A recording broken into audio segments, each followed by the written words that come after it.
The George Floyd murder shed light on ugly truths still prevalent in America today. It also sparked a revolution, an awakening, a coming together, and a sign of unification in the streets.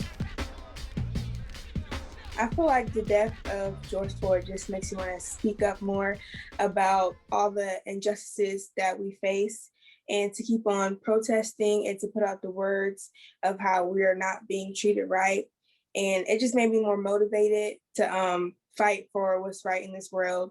It was definitely very jarring at first, and 11 months later, I can't say it's gotten that much easier. For me personally, I'd say I've become kind of increasingly aware that I have not just an opportunity to try to enact change, but more of a responsibility.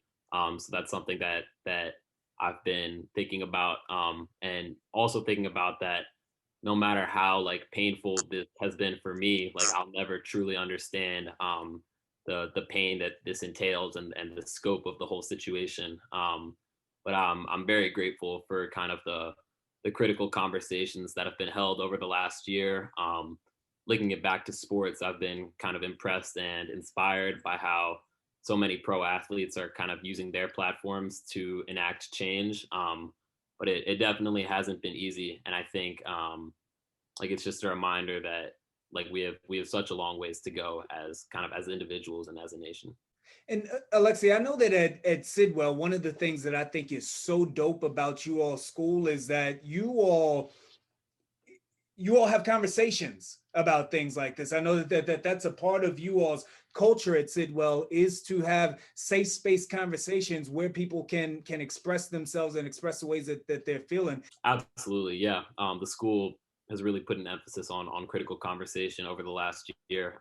So I worked a lot in the summer to kind of help plan these conversations. The school worked on the Equity, Justice, and Community Strategic Action Plan.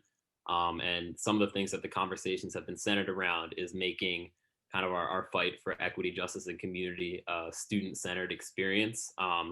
So we've had EJC, Equity, Justice, and Community Days, where we've kind of dedicated a whole day to having these conversations. And topics have ranged from bias training to holding peers accountable, calling people out and calling people in to have conversations with you. So we've had days dedicated to this. And I think the school also emphasizes that, we don't just have to have these conversations on designated days, and the school kind of encourages this dialogue. And I think we're all kind of guided by the understanding that the way, or a way for us to move forward and to do better, is by having these conversations. So I think even though we have a lot of work to do, it's definitely been productive, and I've been grateful for that. Amonte, I want to take you back again. I believe it was a year ago. I believe the day of George Floyd's death was in May of 2020, if I'm not mistaken there. The first time that you saw that video, what thoughts, what feelings were going through your mind and body the first time that you saw the video of George Floyd's death? The first time I saw the video, my thoughts was, I don't want to go nowhere near the police. Mm-hmm. I felt as though they didn't really care for his well-being, his health, because if they did, they could have prevented the situation from escalating. I mean, we need to get better as a whole.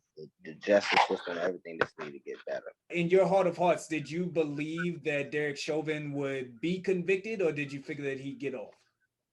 I don't really get into all that type of stuff. Why is that? Because I like debating a lot. So it's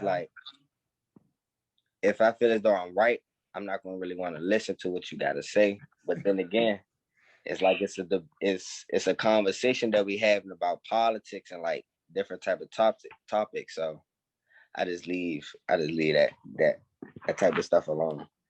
Now, and it's very frustrating, and a lot of it is hurtful as well. But do you feel as though that there are things that you can learn and from others in having these conversations? Yeah, yes, I really do. Especially because Amonte, you're a quarterback. Yeah, that's what I was just about to say. you can take a lot from a person. Like you can really take a lot of information from someone else, but just not listening to them, you can really also like lose a lot of information. So I feel as though it's very important that you listen to what others got to say, and not just like try to overtalk them or like do otherwise.